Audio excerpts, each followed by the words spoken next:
Josué 24, versículo 2. Dice, y dijo Josué a todo el pueblo, así dice Jehová, Dios de Israel, vuestros padres habitaron antiguamente al otro lado del río, esto es Taré, padre de Abraham y de Nacor, y servían a dioses extraños. ¿Sí? Vamos bien. Ahí podemos encontrar, en esta partecita nos revela algo que nosotros vamos a hablar ahora. Esta parte donde Josué a los 110 años, ya terminando su liderazgo, terminando su vida, con 110 años ya él ya estaba en la vejez, ya se terminaba todo y era el último discurso, la última predicación de Josué. Y él comenzó a predicar este mensaje que le acabamos de leer. Josué llama y convoca a las tribus, ¿no? Las tribus de Israel, que había un grupo allá, un grupo acá, allá, los reunió todo en un solo lugar y le comienza a citar esta prédica. Y en esta prédica, donde nosotros acabamos de leer, Josué le estaba diciendo a ellos, como él se estaba por morir, ya su liderazgo, todo ya estaba terminado para él. Él estaba queriendo decir con este mensaje a ellos que se comprometieran en una gran consagración a Dios. Eso le estaba diciendo Josué a Israel, como diciendo, miren, yo ya no voy a estar liderando con ustedes, voy a morir, ya soy viejo, pero quiero que repasemos todo nuevamente. Le estaba diciendo, tomen un gran compromiso con Dios, conságrense a Él verdaderamente. Y es ahí donde Josué comienza a recordarle, ¿no?, todo lo que Dios había hecho con ellos.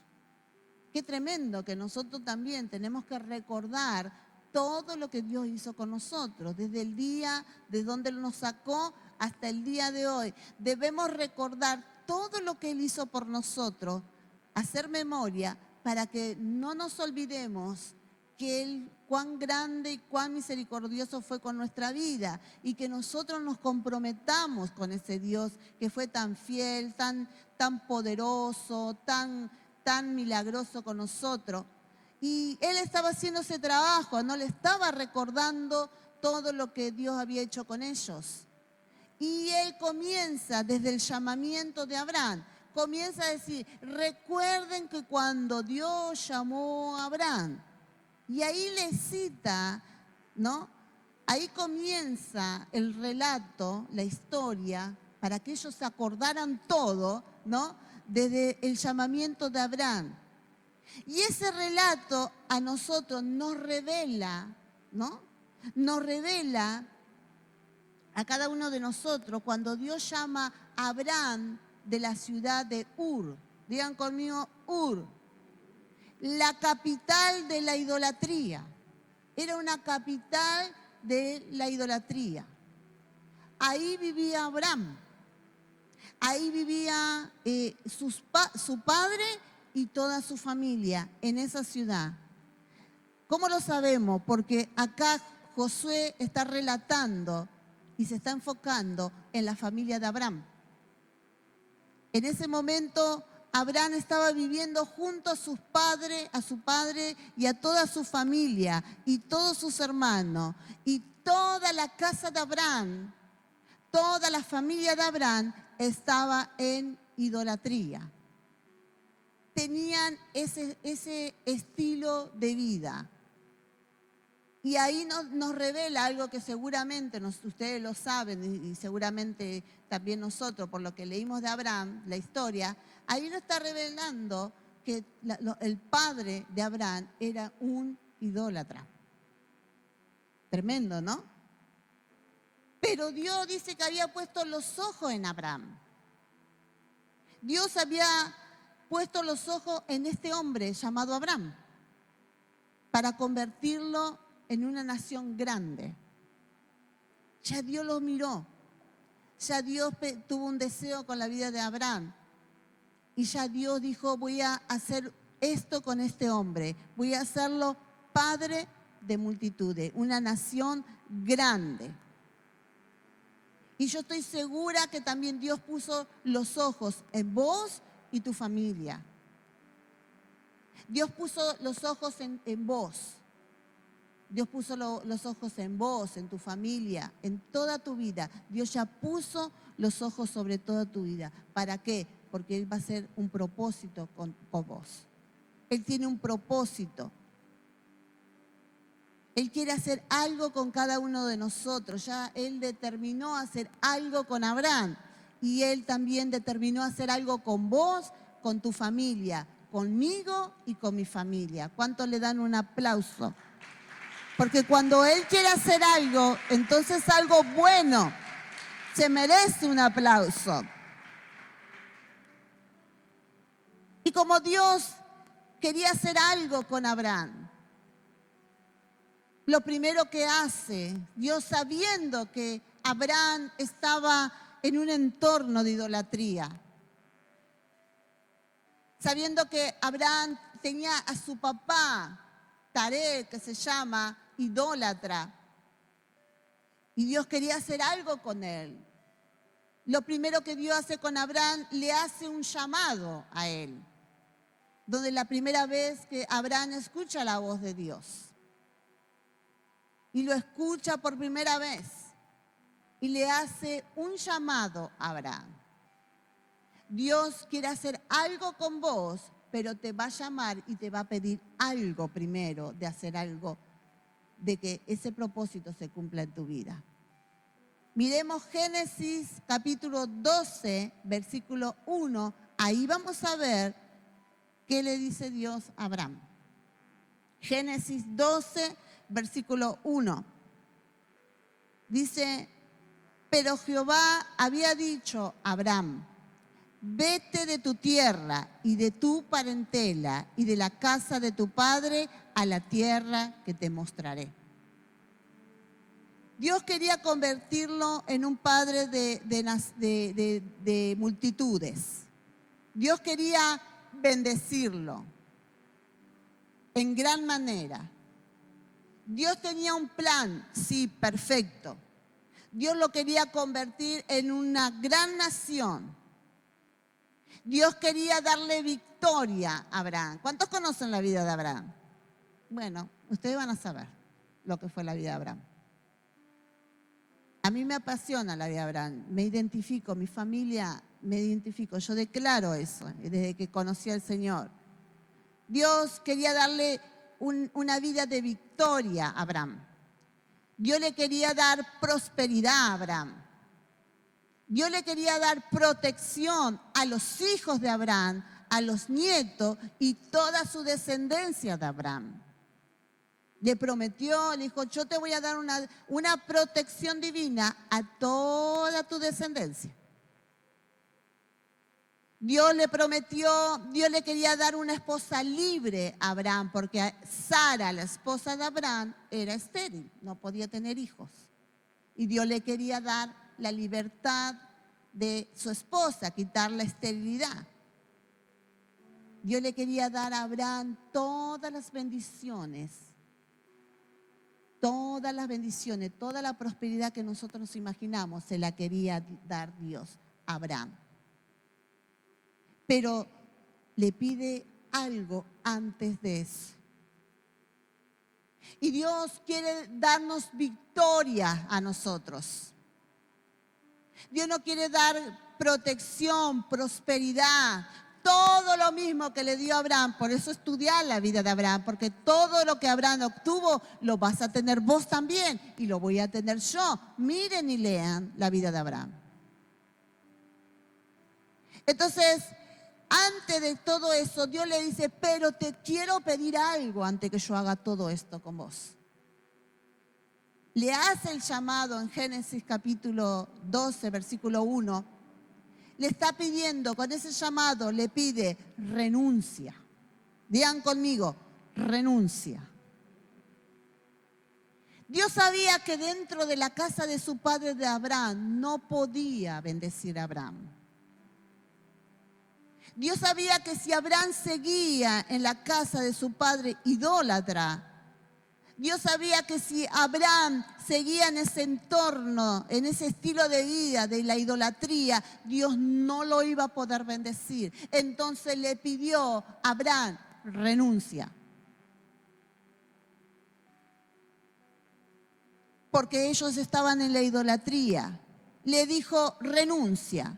Voluntariamente, bajo su voluntad, él tenía que tomar una decisión. Renunciar a eso, a su vida. Dios sabía que no podía en medio de la idolatría bendecir. Y todos los que conocen a Dios deben estar entendiendo lo que Él quiere hablarnos en este día. Dios le decía, tenés que renunciar a eso.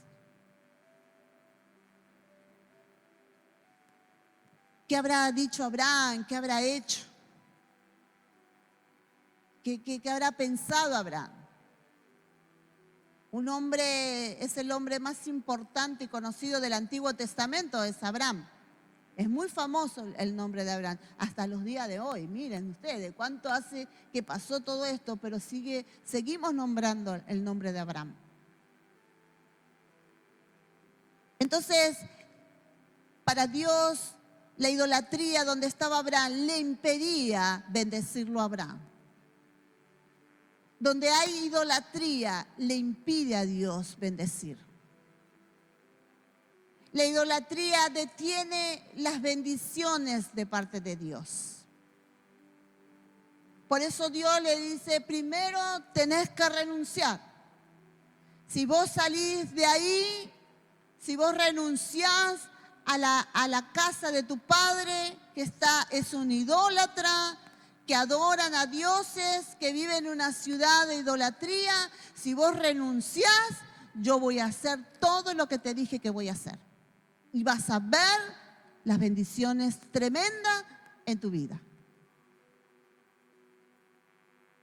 Recuerdo que cuando hacía la prédica, cuando comencé a hacer el trabajo bíblico de liderazgo, a visitar familias, visité, hogares. Cuando uno se convierte al Señor, ¿no? Comienza a querer hablar de Él y visitaba hogares. Allá, mi primer territorio fue el barrio de Las Achiras. Ahí el Señor es como que me llevaba siempre para ahí. Ahí trabajé para el Señor desde un principio.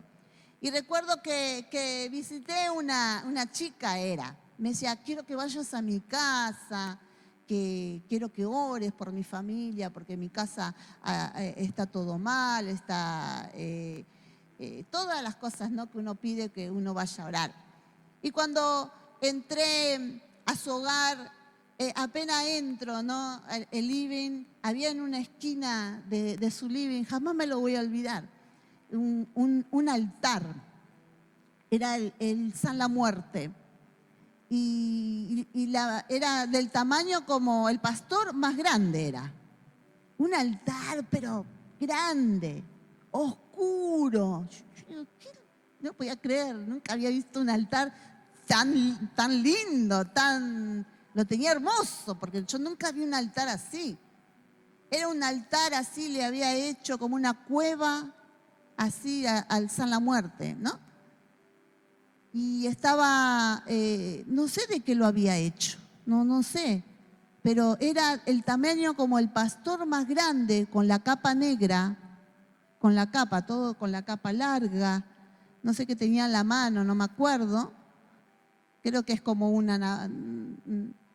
todos lo deben conocer, no sé, y los ojos con luces, todo negro y los ojos con las luces rojas.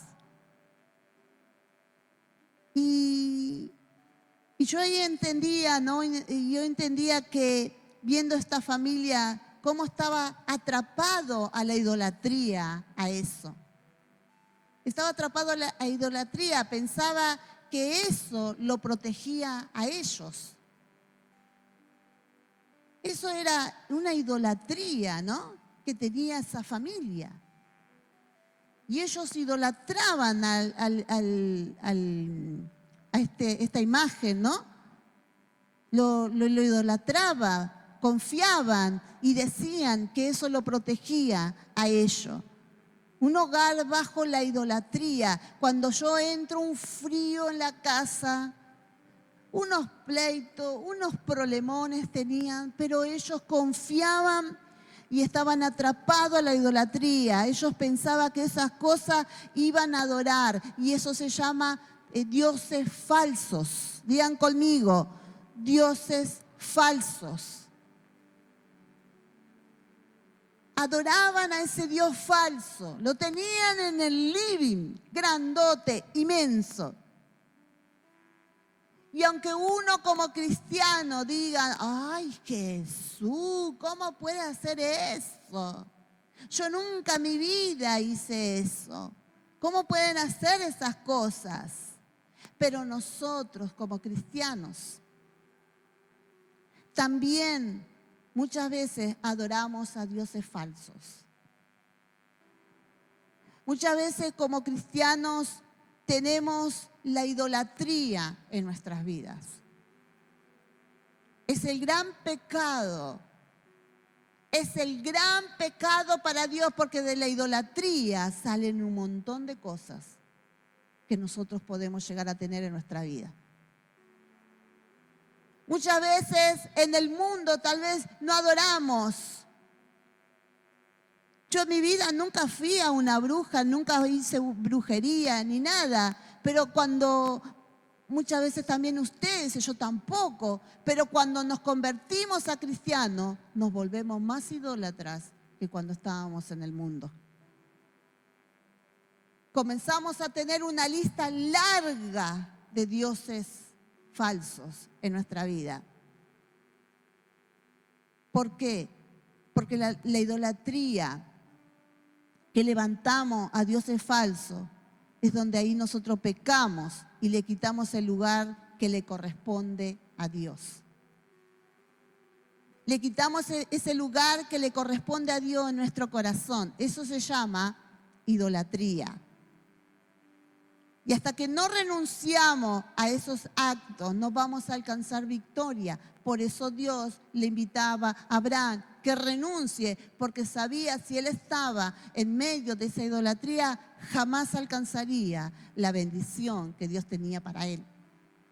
Y eso sucede con nosotros. Si nosotros no renunciamos, no identificamos cuáles son los dioses falsos que nosotros levantamos, que destronan a Dios de nuestro corazón, jamás alcanzarás la victoria.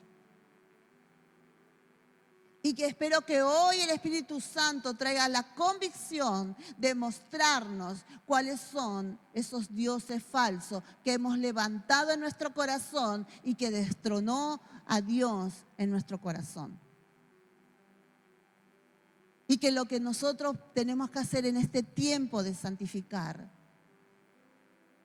es renunciar, porque hasta que no lo hagamos, no conquistaremos. No puede venir la bendición de Dios. La idolatría, para vos y para mí, que lo debemos entender bien en claro, está exclusivamente prohibido de parte de Dios. Digan conmigo, está prohibido de parte de Dios. Él dijo, no tendrán dioses ajenos delante de mí. No tendrán dioses ajenos delante de mí. Fue muy claro Dios en su palabra. Éxodo, anoten para que lo lean, por favor. Éxodo 20, versículos 3 y 5. Si ellos pueden ponerlo, que lo pongan, mejor. Él puso este mandamiento.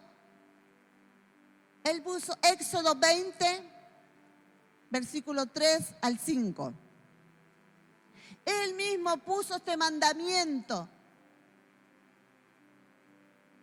que no podemos levantar dioses delante de Él.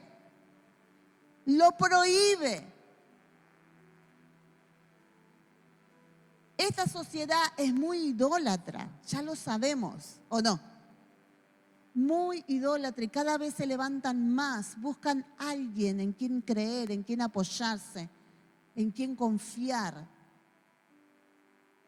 Esta sociedad es muy idólatra y Dios debe estar asqueado de ver la idolatría. Digan que Dios hizo un pacto del día de Moisés que nunca más destruiría la tierra, porque si no hoy la tierra sería como la luna, vacía. Porque está asqueado de la idolatría que hay. Tantos dioses que se inventan. Por eso Dios pide a sus hijos que entiendan que el único Dios verdadero es Él. ¿Quién es?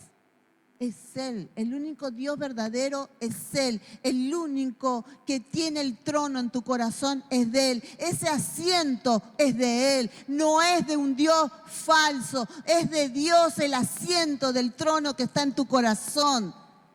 Entiendan o entendamos todos nosotros que Él es el único Dios verdadero. Él es el que está, el que responde. Dios dice, tienen ojos y no ven, tienen oído y no escuchan, tienen boca y no hablan. Son imágenes que adoran, que confían mucha gente. Pero Él es el Dios verdadero, tiene oído y escucha, tiene boca y habla, tiene oído y ve. Él es el único Dios verdadero, el Dios que tiene poder, el Dios que puede solucionar tu problema. Solo es Dios el verdadero. Dale un aplauso al Dios verdadero. Si está en tu corazón, si no lo destronaste, si no le quitaste el lugar, dale un aplauso porque Él es tu Dios verdadero que pertenece a tu corazón. Y por ahí nosotros decimos, no, pero yo no adoro al gauchito, no adoro a ninguna imagen, no adoro al la muerte, no tengo estampita, no tengo cinta roja, no tengo el vaso con el agua, no tengo nada de eso. Pero por ahí sí tenemos otros dioses que en verdad estamos adorando. Por ahí tenemos una lista que en verdad sí estamos adorando. Estamos poniendo en primer lugar en nuestro corazón y se convierte en un Dios para Él, delante de Él. Y comenzamos a quitarle el primer lugar que Él se merece en nuestro corazón. Lo primero que puede ser la familia. La familia muchas veces ocupa el primer lugar en nuestro corazón. Y nuestra familia se convierte en un Dios para nosotros. Amamos más a la familia que a las cosas de Dios. Dios es un Dios de familia, no es que no tenemos que estar con la familia, porque Dios nos enseña a estar con nuestra familia, a cuidarla, a protegerla, a hacer todo como dice la familia. Pero a veces por estar con nuestra familia, por una familia, por fiesta, por esto, por aquello, no podemos ir a la iglesia, no podemos hacer estas actividades, no tenemos tiempo para Dios y se convierte en un Dios para nosotros. El trabajo o el oficio. Hermanos, a veces pienso, con mi esposo hablamos, a veces pienso que las bendiciones para los cristianos no son buenas a veces. Porque piden, quiero que oren por mi trabajo, necesito un trabajo. Necesitamos un trabajo, quiero un trabajo, pastor, pastora, oren por un trabajo. Lo queremos, lo necesitamos. Y nosotros oramos y clamamos a Dios por un trabajo para ciertos hermanos que necesitan. Viene la bendición, porque Dios responde las oraciones, porque Él es misericordioso, Él es amoroso y va a responder nuestro clamor. Viene el trabajo. Al otro día, a la semana, dice, pastora o pastor, tengo que hablar con usted. ¿Qué pasa? no voy a poder venir más a trabajar para Dios. ¿Por qué? Porque ahora tengo este trabajo y ya no puedo venir a la iglesia a trabajar. ¿Pero cómo lo va a abandonar a Dios? No, pero ese trabajo le dio Dios. No, es de Dios, es de Dios, dice. Pero a mí me piden que yo tengo que estar todos estos horarios y no puedo ir más a trabajar para Dios. Pero que ni siquiera vas a congregar y no sé, tengo que ver si me dan el horario. Ustedes me dirán, pero ¿cómo va a decir que los cristianos levantamos dioses? Todos los días escuchamos esto. Y nos da pena, porque al hacer esto prohíben y detienen la mano de Dios sobre sus vidas. Y el trabajo se vuelve como un Dios ahora. Ese trabajo que Dios le dio, la novia o el novio, piden un novio, piden una novia y ya no tienen tiempo porque salen con la novia, están con la novia y todo eso. Y esa novia o ese novio se convierte en un Dios. Destronan a Dios de su corazón y ya ponen en primer lugar o al trabajo o a la novia o al novio o al oficio o a la salida con la familia que no puede. Todo lo que ocupa el primer lugar, que es de Dios, se transforma en un ídolo delante de Él. Y cuando alguien reemplaza a Dios verdadero, se convierte en ese Dios falso en su corazón. Y comenzamos a decir, ya no hay tiempo para Dios, ya no tengo tiempo ni para leer la Biblia. Porque este trabajo que es de Dios, que es una bendición, no puedo leer la Biblia, no puedo orar, no tengo tiempo, pastora. Y si uno lo quiere ayudarlo a corregir, ¿qué? ¿No quieren que seamos bendecidos? Se entiende como que caemos en esa trampa de la idolatría. Un deporte, un equipo de fútbol, no está mal mirar partido o esto o aquello.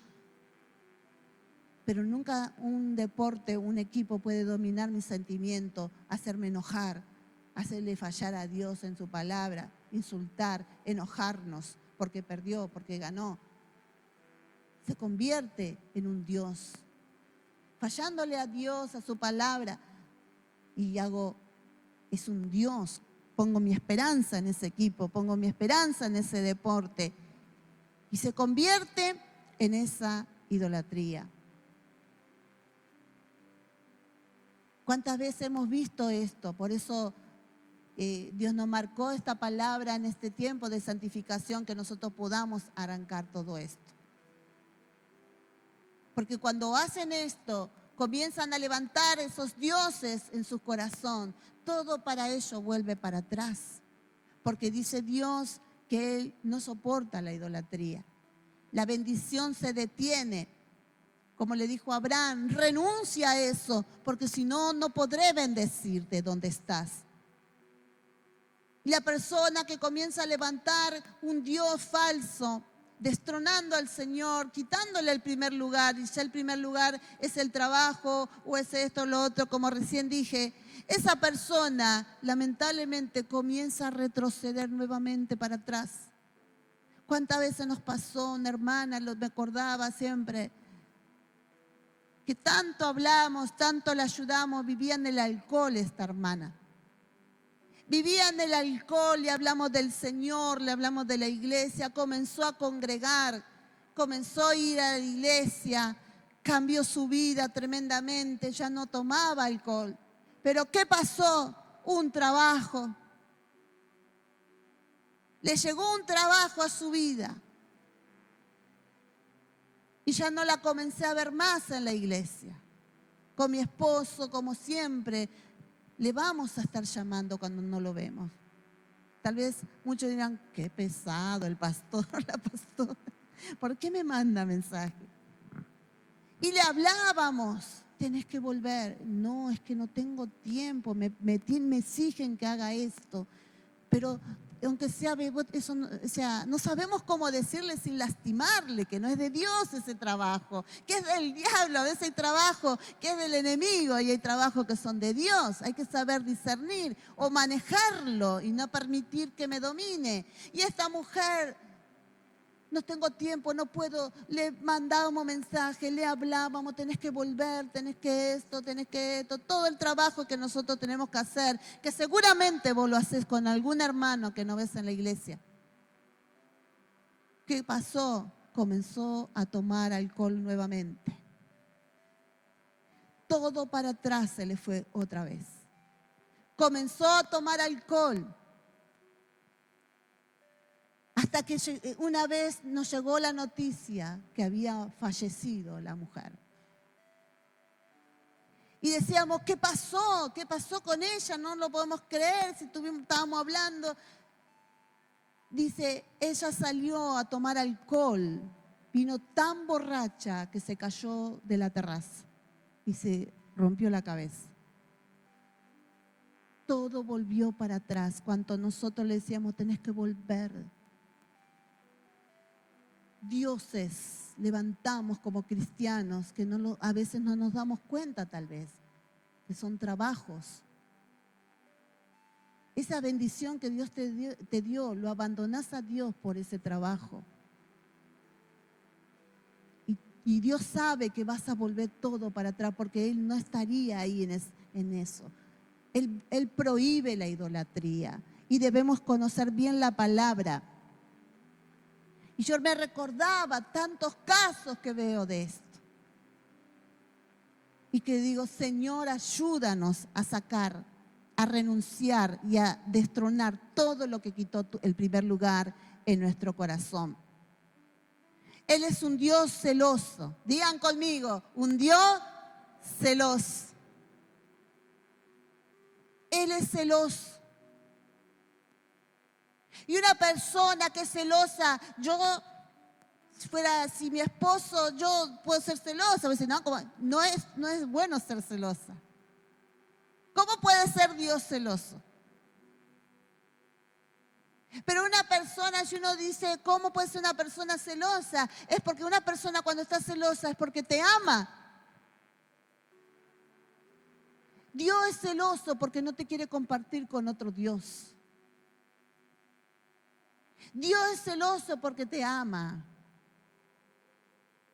Y no te quiere compartir con ningún otro Dios que sabe que lo único que te va a dar agua podrida, cuando Él te da agua pura, de vida. Él es celoso y no está dispuesto a compartirte porque te ama. Yo amo a mi esposo y yo no estoy dispuesta a compartirlo con nadie. Lo amo. Vos también, las esposas, los novios, los que tienen novio, novia. No estás dispuesto. Entonces uno puede pensar, ¿por qué Dios así? Porque nos ama y Él no está dispuesto, Él no quiere. Él quiere una relación exclusivamente con nosotros. Él quiere ser ese Dios verdadero en tu corazón. Y que ese trono que hay en tu corazón es de Él, no es de otro Dios. No es de nadie más que de Él. Y todo eso se puede convertir en idolatría. Y tal vez no te estás dando cuenta que ha levantado en este tiempo idolatría, dioses ajenos, con las redes, Instagram, TikTok.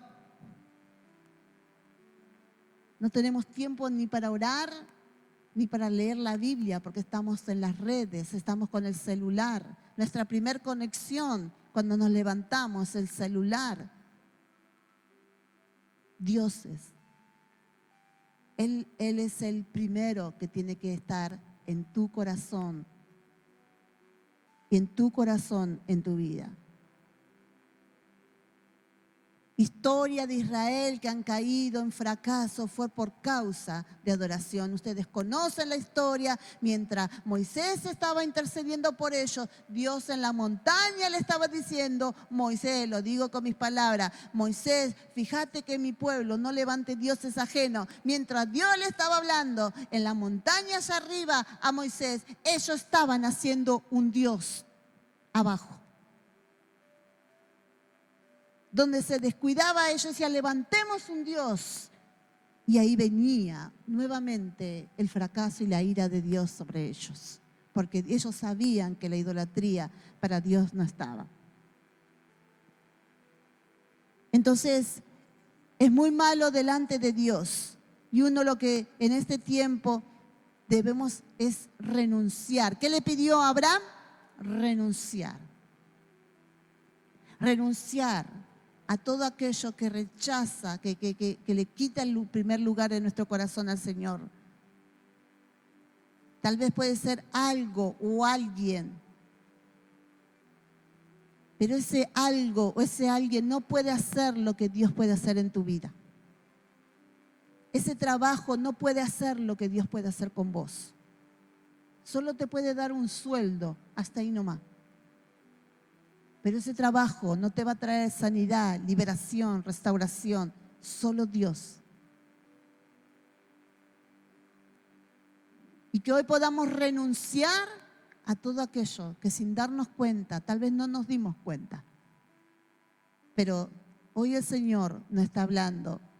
Y así como le dijo a Abraham: renuncia a la idolatría. Vuélveme a poner en primer lugar en tu corazón. Tené tiempo para mí. Y eso es lo que Dios nos pide a nosotros, para que nosotros podamos recibir la bendición de Dios. Dale un aplauso a Él y vamos a ponernos en pie.